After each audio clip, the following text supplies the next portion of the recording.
महाराष्ट्र में मराठी तो बोलनी ही पड़ेगी। महाराष्ट्र में मराठी तो बोलनी ही पड़ेगी, ये कहना है महाराष्ट्र सरकार में मंत्री योगेश कदम का। अब मंत्री जी ने ऐसा कहा क्यों, इसे समझने के लिए इन दो तस्वीरों को देखिए।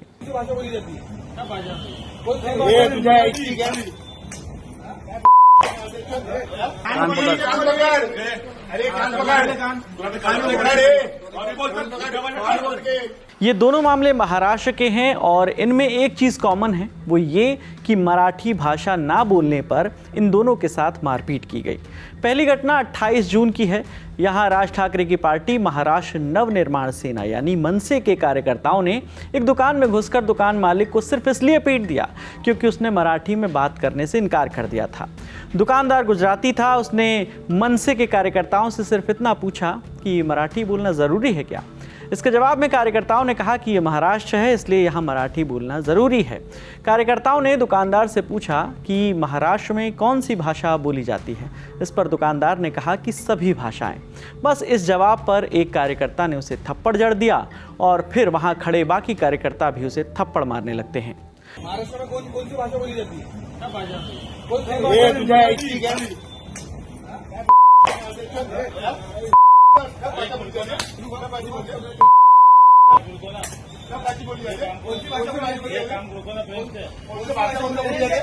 अब दूसरी तस्वीर देखिए, ये 25 मार्च की है, जहां महाराष्ट्र के अंधेरी पश्चिम के डी मार्ट के एक कर्मचारी को सिर्फ इसलिए थप्पड़ मार दिया गया क्योंकि उसने मराठी बोलने से इनकार कर दिया था।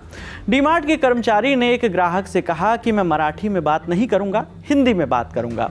इस पर मनसे के ही कुछ कार्यकर्ताओं ने कर्मचारी को घेर लिया, उसे धमकी दी, फिर थप्पड़ मारे और माफ़ी मांगने के अंदाज में उसके कान पकड़वाए और फिर मराठी में माफ़ी मांगने को कहा।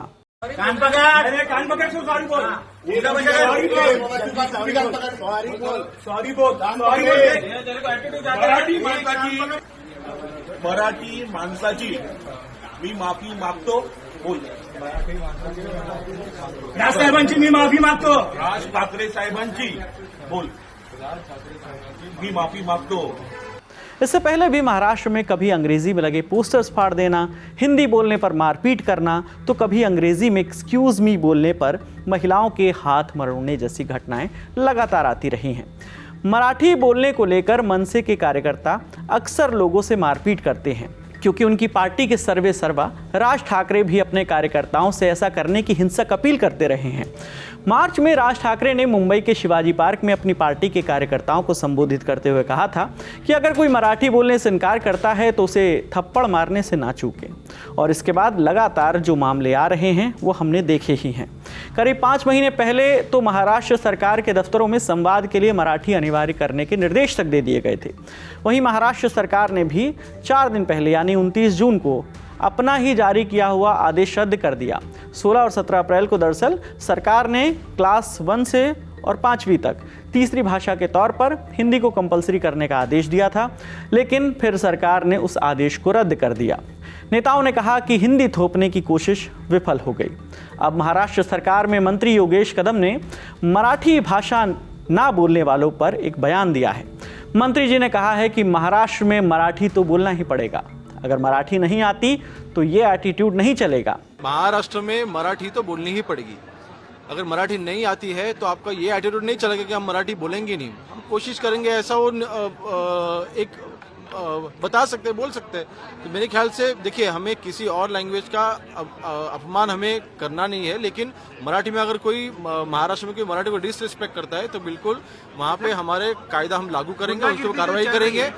जो भी है, जिन्होंने भी उनको मारपीट की है, बिल्कुल उनको एक ही संदेश देंगे कि कायदा हाथ में मत लीजिए। जो भी कंसर्न पर्सन की आप कंप्लेंट फाइल कीजिए, उसके अगेंस्ट कार्रवाई की जाएगी। अब मंत्री जी बात तो मराठी बोलने की कर रहे हैं, लेकिन आयरनी ये है कि वो ये बात खुद हिंदी में बोल रहे हैं। वो भी चाहते होंगे कि उनकी बात ज़्यादा से ज़्यादा लोगों तक पहुँचे, लेकिन सोचने वाली बात ये है कि जो नेता लोग खुद हिंदी में बात करते हैं वो जनता को मराठी बोलने पर मजबूर कैसे कर सकते हैं। साथ ही उनके कर्मचारी यानी कार्यकर्ता ऐसे खुलेआम भाषा के नाम पर गुंडागर्दी कैसे कर सकते हैं? महाराष्ट्र में हैं तो मराठी बोलने आनी चाहिए, लेकिन सिर्फ इसलिए ताकि संवाद में आसानी हो। लेकिन जो मराठी नहीं बोलते उनके साथ मारपीट करने का अधिकार किसी को नहीं है। आप दर्शकों की इस मामले पर क्या राय है, आप हमें कमेंट सेक्शन में ज़रूर बताइएगा। आपके लिए तमाम जानकारी जुटाकर स्क्रिप्टिंग की है हमारी साथी रक्षा ने। मेरा नाम विकास वर्मा है। देखते रहिए दी ललन टॉप। शुक्रिया।